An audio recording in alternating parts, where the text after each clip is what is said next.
Lucas Hayes sat in the corner of a busy restaurant, unnoticed by the staff rushing past him. His stomach growled, but no one seemed to care.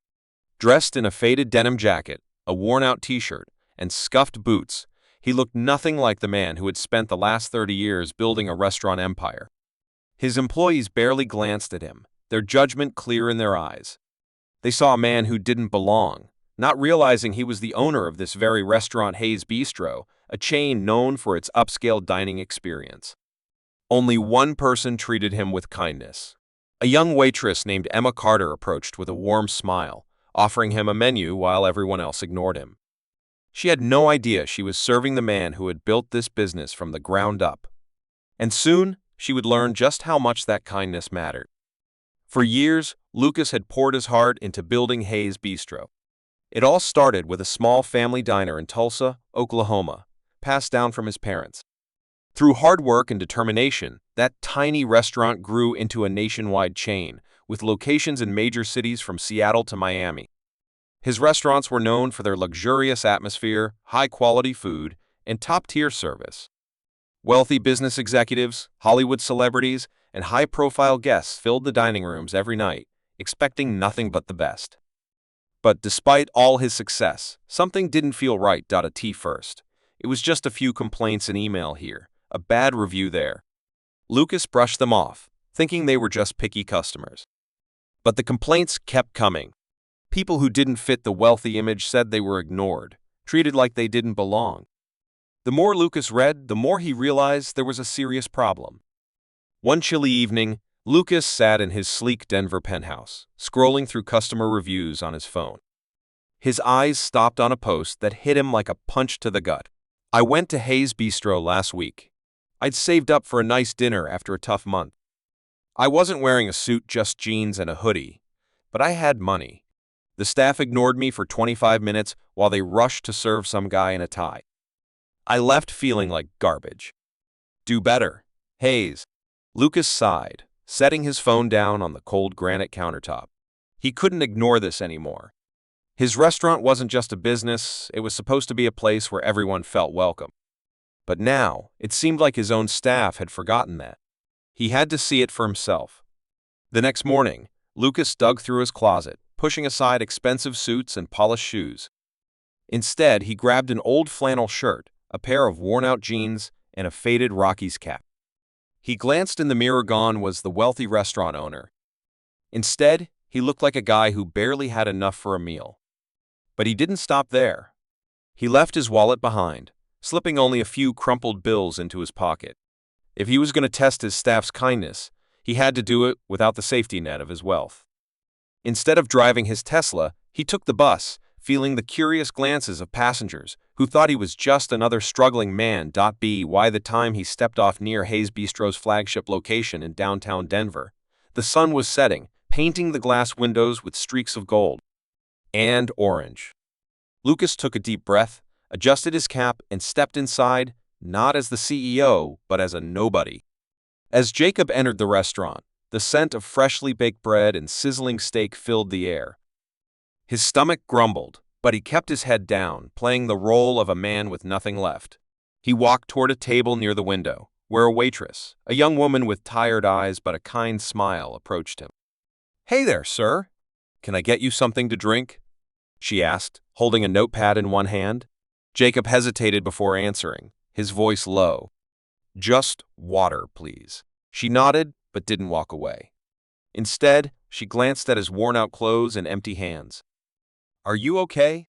she asked softly. Jacob gave a small, tired smile. "Just a rough day, that's all." The waitress hesitated, then glanced around to make sure no one was watching. She leaned in slightly. "Listen, our soup of the day is on me. No charge." Jacob blinked, surprised. He hadn't expected kindness so soon. His heart warmed, but he kept his act going. I don't want to be a bother." "You're not," she said firmly. "Sometimes people just need a little help." As she walked away, Jacob watched her, feeling a mix of gratitude and curiosity. Would the rest of the staff be as kind? Or would they turn their backs the moment they thought he wasn't worth their time? Ethan tightened his grip on the old backpack slung over his shoulder. The bus stop was nearly empty, except for an elderly woman sitting on the bench, humming softly to herself. The air was crisp, carrying the scent of rain from earlier that morning. He checked his watch. 7:45 a.m. The bus was late. Again. Ethan tensed. Something felt off. The man wasn't just walking, he was watching. "Got $1, kid?" the man asked, voice rough. Ethan hesitated. He had a few bucks in his pocket, but something told him handing over money wouldn't make this guy leave. "Sorry, man." "I don't have anything," Ethan said, forcing a casual shrug. The man's stare lingered a little too long before he scoffed and walked away. Ethan let out a slow breath. Had that been just a random encounter? Or something more? A gust of wind sent a discarded newspaper tumbling across the sidewalk. Ethan glanced down and froze. The headline sent a chill down his spine. "Local store robbed suspect still at large." And right beneath it was a grainy security photo. The man in the hoodie. The same man who had just walked away. Ethan's heart pounded. He wasn't sure what to do, but one thing was clear: this morning had just taken a dangerous turn. Jason never thought much about the old house at the end of the street. It had been abandoned for years, its windows covered in dust, its paint peeling from time. The neighborhood kids told stories about it: ghosts, strange noises, disappearing pets, but Jason never believed them. That was until the night he heard the whispering. It was past midnight, and he was walking home alone. The wind howled through the trees, but beneath it, he heard something else, a soft voice calling his name. He stopped. The voice was coming from the abandoned house. Jason's heart pounded. He wanted to ignore it, to walk faster, to pretend he hadn't heard anything. But something inside him told him to look. Slowly, he turned his head. A shadow moved behind the broken window. His breath caught. Someone or something was inside. Jason took a step back. The whispering grew louder. Then, without warning, the front door creaked open. Darkness stretched beyond the doorway. A chill ran down Jason's spine. Every instinct screamed at him to run, but his feet stayed frozen in place. Because now, he wasn't just hearing the whispers. He could feel them. Ethan sat alone in his office, the weight of the world pressing down on his shoulders. The walls, once filled with excitement and success, now felt empty. His empire, built from the ground up, was slowly crumbling. His restaurant, Brooks Bistro, had always been a place of elegance and fine dining, where every detail was perfect. But recently, things had started to change. Complaints were coming in more often, and the once loyal customers were starting to drift away. It started with small comments, minor complaints that Ethan easily brushed off. But soon, the problems grew. The same issues kept cropping up: rude staff, long wait times, and worse, people feeling like they didn't belong. One evening, after reading another complaint, Ethan couldn't ignore it anymore. He picked up his phone and read through the message again. "I went to Brooks Bistro last week," it said, "and was treated like I wasn't good enough. I saved for this night, but the staff treated me like I didn't belong. It ruined my evening. Do better, please." His stomach churned. The words hit harder than he expected. Ethan had spent years building Brooks Bistro from a small diner to a nationally recognized name. But now, it felt like all of that was slipping away. Ethan knew he needed to do something. He had to see for himself what was going on. But he didn't want to go in as the CEO. He wanted to see how people would treat him if they didn't know who he was.